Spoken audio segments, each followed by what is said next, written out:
happening as a result of COVID-19.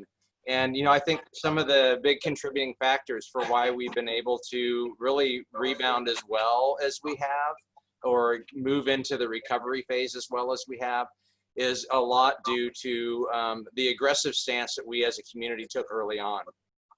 We've been able to keep all of our numbers down here on island. So it's really been a good thing for us, even though we kind of felt the effects maybe a little earlier than other destinations. But, everything that we're hearing from all of the research and everything that's out there is those destinations that took an active approach to the COVID-19 are really being viewed highly upon by the public, because they're thinking that we're being, very responsible and very reactive to what's happening. So, I think a lot of our recovery and the successes that we're having today are tied to that. We also have seen a lot of innovation and resilience from all of you, from the business community here in Galveston, being creative with how we continue to operate, even though it's been very challenging, right? So we've moved from an opportunity where we are having restaurants just open to only doing curbside and takeout. So a very different type of approach. Same thing with retail. Same thing with our hotels, and now we're starting to see everything come back. I'm going to talk a little bit about Governor Abbott's new releases, if you will, that came out end of day yesterday here in just a few minutes. But we're also, during this time, from the start of kind of the shutdown of everything, as an organization, the Park Board has been actively out trying to make sure that Galveston is still top of mind with the consumer, because it was really important during that time to not just go dark, right? So our advertising, we call it going dark, but we turned off all of our advertising, all of our paid advertising. But then during that time, we also elevated our social media presence. We elevated the things that we are offering virtually, so people could have an opportunity to quote unquote visit the island from their couch. And it was due to a lot of the programming that probably many of the people on this call, as well as throughout the industry here on island, really helped to curate and to bring those opportunities forward. So that really has played well for us as well. I think when we look to the results of what's been happening, the hotel occupancy is one thing that we track very closely, because for us, that is our funding mechanism, right, as a convention and visitors bureau. So for us, we track that because we want to see a couple of things. We want to see what the overall occupancy looks like, what the average daily rate looks like, and then how that compares to last year. And even sometimes more importantly, how that compares to our competitive set. Right? We want to see how we're doing compared to other destinations as well. I think the exciting thing for us is that we look at what our hotel occupancy has been and kind of reopening that segment. We are within 10% of year over year. So for us to circle back during this really challenging time and to be able to report that, I think is a very exciting thing. In the first part of Memorial Day weekend, we actually exceeded last year in hotel occupancy. So we were, and I say that not by much, but it's still more. It was 62.7% last year, and we were 63.3 this year. So regardless, a good sign. I think we also look to average daily rate, as I said, because the amount of money people are spending is important too. We can have high occupancy and really low average daily rate, and then that really doesn't offset, right? So we want to make sure people are still finding that high value by coming to the island and are willing to pay for that. And happy to report on that front too, that we, excitingly, I said we compare ourselves with the competitive set. We're the highest ADR in the state.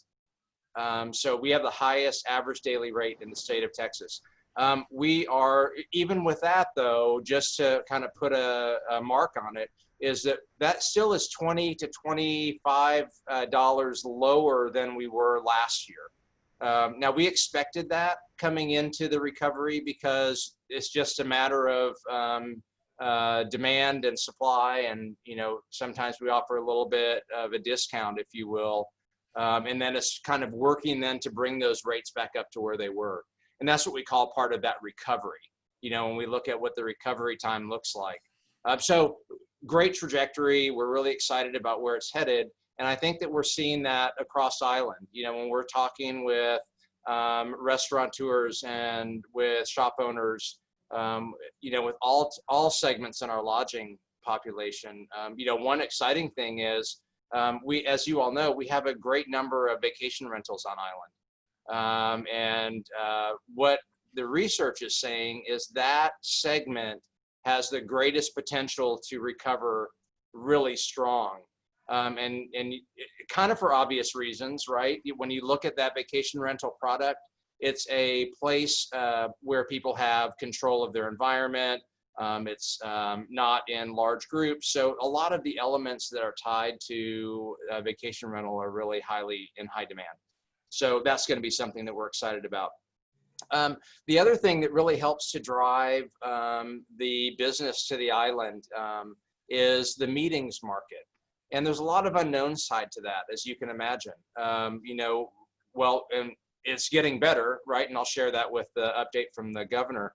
But what we're finding is because of the work that our sales team has done, because of the work of the sales managers and directors at the hotels and vacation rental properties, with the work they have done, we have been able to retain 71% of all business on the meeting side. And what that means is that if a meeting had to reschedule during the COVID shutdown, we were able to retain that business and move it to later in the year. So that's really a positive sign too.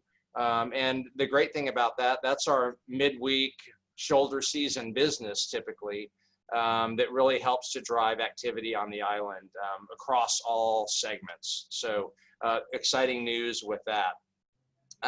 The other thing that we're really excited about, and all the research is telling us, is that the increase of drive market is going to be key for us. People are not quite comfortable yet to get back on airplanes. So those people within our drive market, and the drive market is expanding, right? We've always said it's about a 2 to 4 hour, is kind of that key drive market area. For us, as I'm sure all of you know, because we all say it, but we have 30 million people within a 300-mile radius of us. And those are all key targets for us. So I think we're really excited about how do we reach out to that drive market. That drive market is becoming increasingly popular when you look to markets like Dallas, Fort Worth, Austin, San Antonio, but then also out into the touch states, because those are people that are still willing to drive that distance and not get on a plane. And we've seen it across the board in just conversations that we've been having. People who may historically have hopped on a plane and gone to the Caribbean, they're like, no, we're getting in the car and we're driving somewhere. Where's that going to be? And we want that to be with us. So we're really working hard to position ourselves with those drive markets to make sure that we're top of mind. And I think the great thing is a great opportunity for us, right, to reintroduce people to what our beaches are like, what our island is like, what the amenities and the attractions are like, that maybe they know us from 20 years ago or from 30 years ago. And we're a very different experience today. So very excited about that. A couple of the highlights, I said that I was going to mention a few highlights from the governor's address yesterday, and his address was late in the afternoon.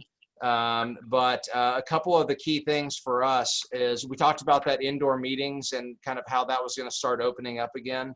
It went from 25% to 50% occupancy. So whatever the occupancy is for that space, they can now have half of that instead of 25%. So good direction on that. Outdoor meeting and event space, there's no occupancy limit if it's outdoors. It's just maintaining the 6-foot distancing between groups. So it's, however you can structure that, that is no longer limited in capacity numbers. For the restaurants, and you all may have already said this, because I know there are a number of restaurants on the call, but we were at 50% occupancy indoors, and then on June 12th, that goes to 75%. So again, a great step in moving things forward. So on June 12th, we're at 75% for those restaurants. And then kind of like the same thing for the event market that we talked about, meetings and events outdoors. For restaurants, if there's outdoor seating, there's no occupancy limitations for outdoors, with the exception of the 6-foot distancing. So that's kind of a neat change. Now, I did see if there's partitions in between, they can be closer. And that's something that the Galveston Restaurant Association pushed out late last night. So I didn't have a chance to read through all of their points, but I think there's some even closer proximities that tables can be if there's a partition in between the tables. Bars, 50%. Now, one key thing there for any bar owners, they're saying that service can only happen to people who are seated. So it can't be like a mass of people at the bar standing there and drinking. So that's, one of the side notes that they had on that. An exciting thing for us too is that amusement parks are now going to be able to be open at 50%. That the only regulation on that is if it's a community that has more than 1,000 cases of COVID, then they can't open on June 9th. They can't open before June 19th. So they're restricted until that marker, and that's not us. So I just share that. We're not in that category. We don't have nearly that many. I think last I checked, 71 maybe. So yeah, so we're doing really well on that. And then the last thing was outdoor gatherings. I think one thing that we're all concerned about is when we roll into the fall, what happens with all of those large events that help drive people to the island, be it Dickens, be it Rally, be it Oktoberfest, all those different activities. So as of now, the limit is 500 people. Okay, so definitely going in the right direction. Remember, for a long time, we were 10 people. So 500 is a good step in the right direction, but something that we'll continue to track there. And then for all of you who may be like me, who maybe don't want to go find a parking place, valet parking is now fully open again. So we're excited about that because, who wants to sweat on the way to a meeting, right? So anyway, so we're excited about those changes from the governor's office. And he's doing a scheduled refresh, if you will, every couple of weeks. So we'll be anxious to see how we do in phase 3, which is what we're entering now. And then hopefully moving to a point where we're back to 100% occupancy. But I think that everyone's being very cautious. As I said earlier, we're excited about where we're headed, certainly with our occupancy and with the people visiting the island. At the same time as we have high excitement, we have concern, right? We want to make sure that everyone is really doing their part. We do a lot of messaging to the media, reminding people of that 6-foot social distancing, reminding them of group sizes, just to make sure that we can continue moving in the right direction. And what we keep telling, the visitors, keep telling the media to help share that messaging is it's incumbent on all of us. We can't do it on our own. We have to make sure that everyone who's visiting the island has that same sense of urgency and commitment to those standards. So we're doing what we can to remind people, as I'm sure all of you know, and it's true with probably all of us, we forget really fast. So when things start opening up, I think a lot of times we kind of put those restrictions behind us or in the back of our minds. So what we're doing is through Beach Patrol and through law enforcement and cooperation with the city, we continue to be on the beach and remind people and spread people out as much as we can.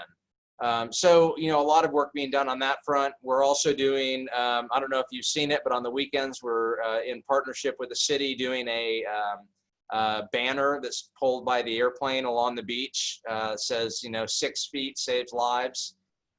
Just reminding people of that distancing, kind of making it more of a fun reminder, That's always a neat thing to see, that airplane flying by with the big banner pulling behind it. So we're doing that. We're doing a lot of signage at all of the beach parks. And something on the signage that I'd really recommend everyone do is consumers really want us to tell them what we're doing. They want us to say, hey, we know you know what the restrictions are or what the requirements are, but we want you to know what we are doing as a establishment.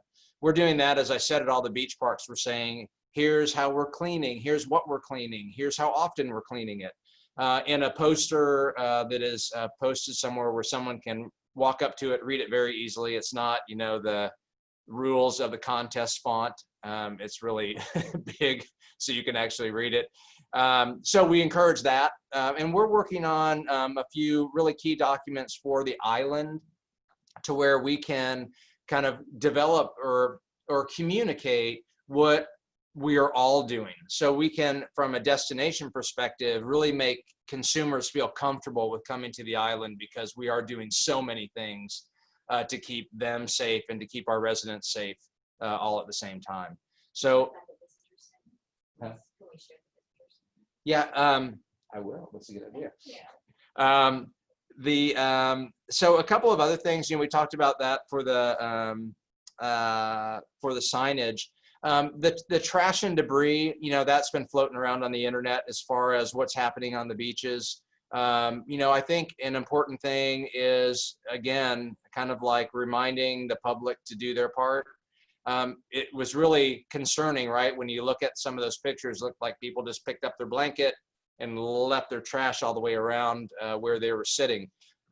We have increased all of our efforts in that area, again, in cooperation with the city. But, just that one weekend, just Memorial Day weekend, we had over 156,000 pounds of trash that we collected, both in trash receptacles and on the beaches for Memorial Day weekend. Then that was greater than last year by about 50,000 pounds. So you can see, there was a lot more activity, but a lot more left behind. So we're doing a lot more on that. And, even when you saw the before and after pictures, I just want to prop up the Coastal Zone Management team. They put over 92 hours of overtime in to get those beaches cleaned up after all of our guests left. And within a very short amount of time, they were looking wonderful. So, I say that in that I know that was a big thing floating around on the social media channels, but just wanted to share that out, that, we were very aware of it and doing everything we could to keep up with it, and have plans moving forward on how emptying trash cans more often, whatever it may be, to really help in that front. The next thing is, when we start talking about selling Galveston, I think the important thing is, and I think I'm sure you all know it, but it's a very different recovery period coming out of the pandemic, or coming into the recovery phase, because we are re-entering the market with every destination in the world. Right, so everyone has had the same challenges. Everyone's been shut down or still shut down, depending on where that location is.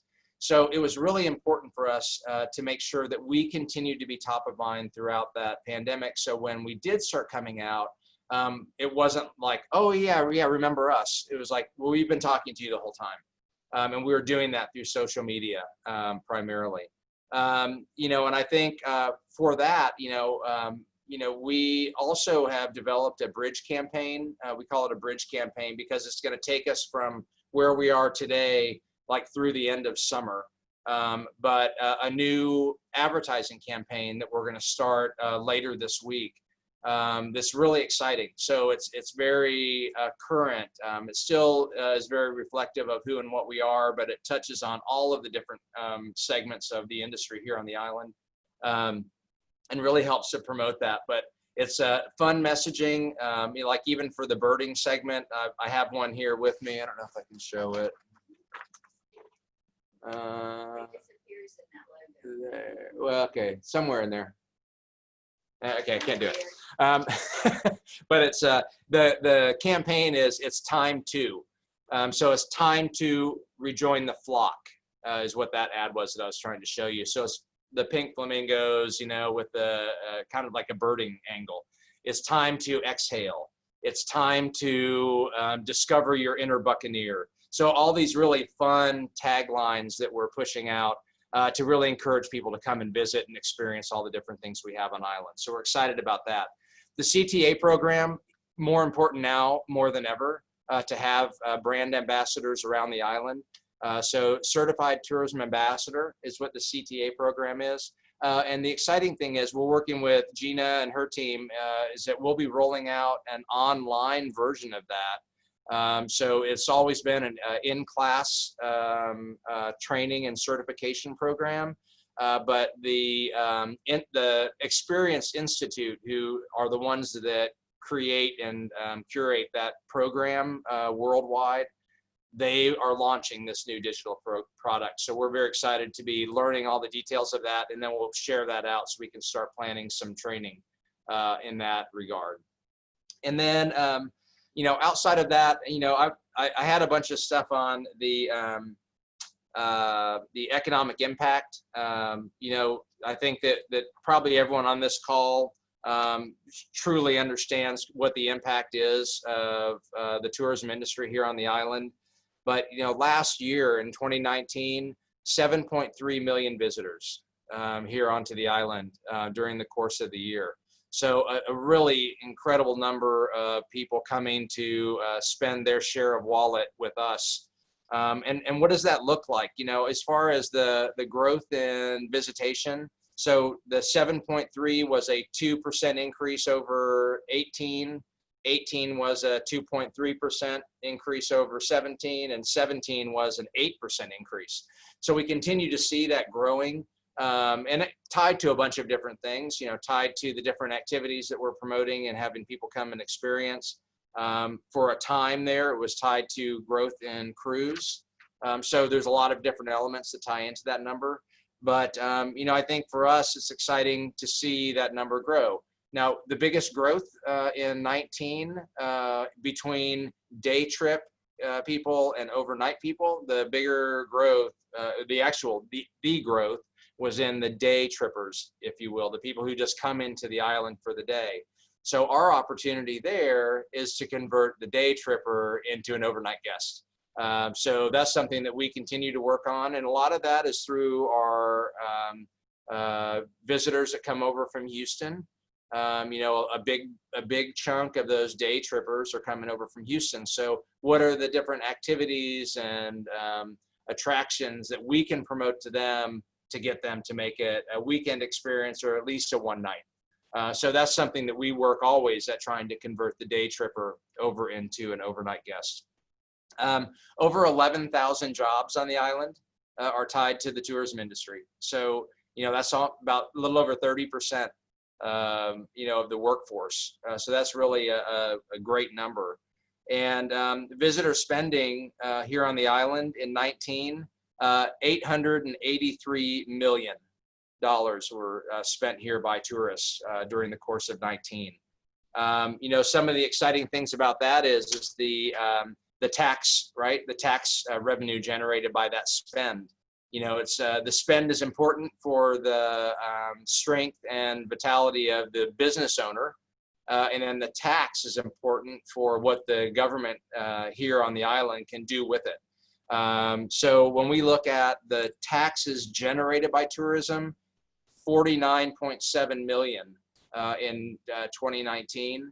Out of that, 26.7 million was generated from taxes, not hotel occupancy tax. So just the taxes generated by the spend on the island was a little over $26 million. And then you kind of juxtapose that to the city budget. So we have, from our industry, collectively, the tax generated accounts for 47% of the city's annual budget, right? So I say that just because our industry is very important to the vitality of the island, and the taxes generated do a lot. And, a lot of times you'll hear reports from us and from the chamber on what that offset is for every household. So what does the tourism industry do for a homeowner here on the island? And because of the taxes generated and how that props up almost 50% of the budget for the city, the tax burden that tourism relieves every household from is around $4,100 a year.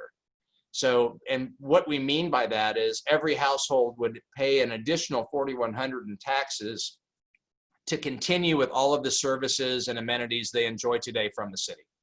That's where that number comes from. But anyway, I think it's an important one just because if you look at other destinations, San Antonio is around 1,100 per household, and they go down from there.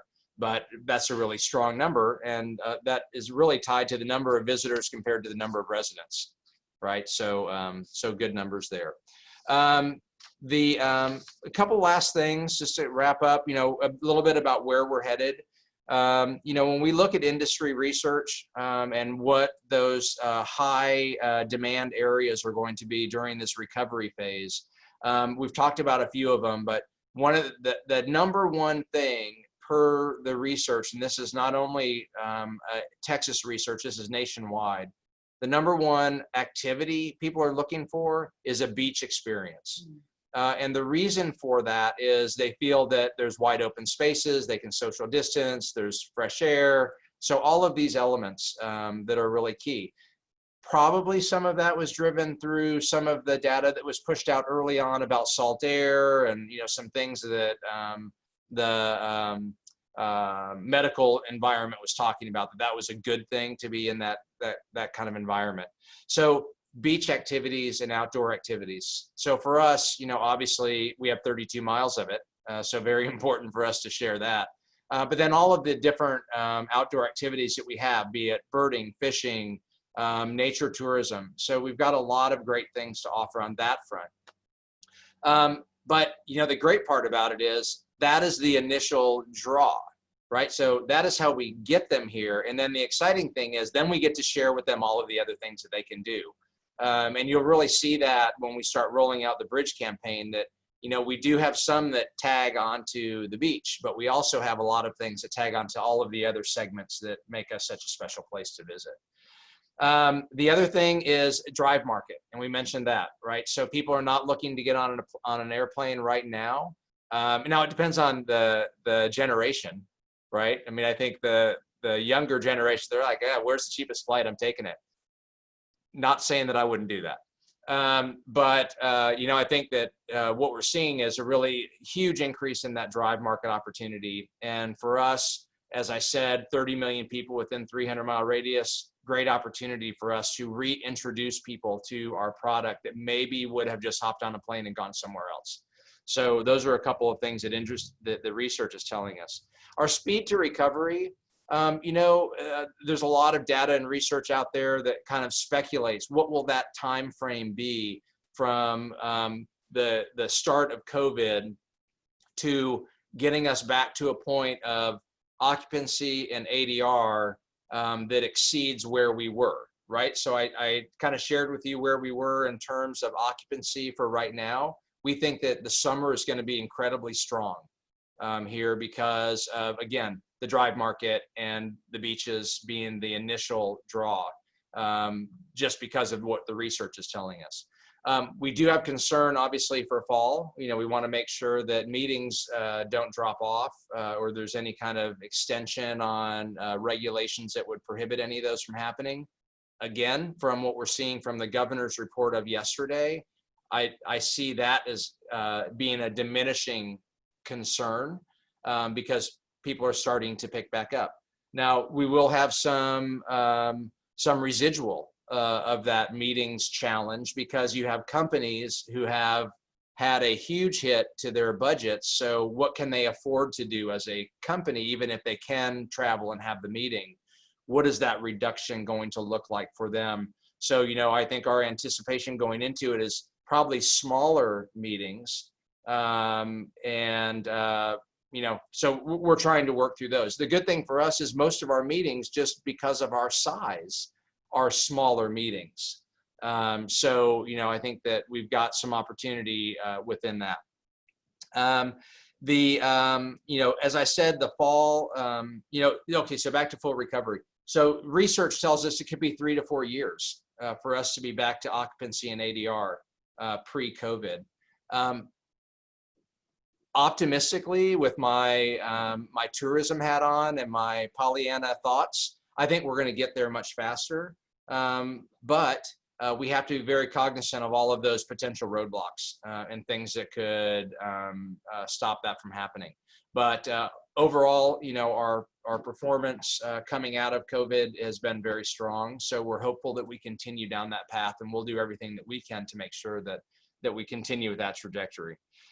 Festivals and events still very up in the air. Obviously, right now we're up to 500 that can be at an outdoor event.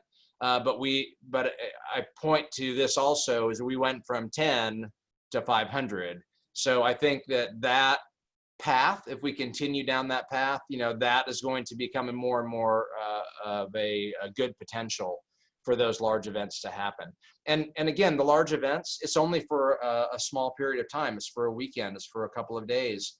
But the important thing that we always like to stress, and why festivals and events are so important to us as a destination, it's a branding opportunity. It's a chance for us to be out in front of a market that maybe wouldn't have come if it weren't for the event. So for us, it's a great way for us to expose people to our overall product, and then hopefully have them become a future overnight or multiple night visitor. So that's kind of the high point for us of those large events. And then, the other elements that will be key to that recovery will be things like, are the kids going to go back to school? Or when will they go back to school? Or what will the school year look like? Because a lot of that will drive how much capability people have to travel. So if school is going to be, let's hope this, I don't have any at-home children anymore, so I can't imagine. But if it were that it was kids were still at home, then we kind of continue to go down that path of what are some homeschooling opportunities that people can do here on the island? How do we promote that out? So we can maybe extend the summer with that market. But again, for all those with young kids at home, I hope that they start a regular school year and then they go back. And I hope they don't go to year-round school, because we want all of that travel opportunity during a long summer. So we're always very cognizant of the school year and how long it is. And then festival and events, we talked about that. So those are some highlights. One exciting thing that I did want to share out is that we are continuing to increase our partnership with the Chamber, and our brick and mortar visitor information center is going to be here as part of the lobby experience when you come into the Chamber. So we will have all of our collateral, all of our great information for folks when they come into town here. So we're excited about that. And for us, brick and mortar represents about right around 40 to 50,000 people that come to our visitor information center every year. Now, when you look at that compared to the 7.3 million, okay, not a whole lot out of the total mix, but an important group that we really want to still be able to serve. And we're going to be able to do that with our partnership with the Chamber. We're going to be right next to Maureen's display, so we're excited to be her neighbor at the Chamber, and looking forward to that. We will also, in the probably by let's say by end of year, we're going to be launching a secondary opportunity of a mobile visitor information center that we'll be able to activate that around island. So be it at the beach parks, be it up on seawall, be it during festivals or events, even being part of large meetings at the convention center. So we're really excited about that. I'm not going to give you a whole lot of details on it because I want it to be a really fun surprise when it rolls out. But what I can tell you, very cool, very retro, and it's going to be a lot of fun. So we're really looking forward to that as kind of a new way for us to communicate with the visitors on the island. And for us, having something that's up on the seawall or at the beach to help drive that traffic, right? The people who maybe are just coming for the beach for the day or for a couple of days, that we can be there where they are to give them information about all the other things that there are to do if they would have just taken a left instead of a right off of Broadway. So there's a lot of things we want to get people around to see around the island, but we're very excited about the, expanding that partnership with the Chamber. I mean, for us, it's totally fun because we love all the people here. So we get to come and visit more often and have that experience. So anyway, so that's the update from the park board on just some of the highlights of where we are today. And I'm happy to answer any questions.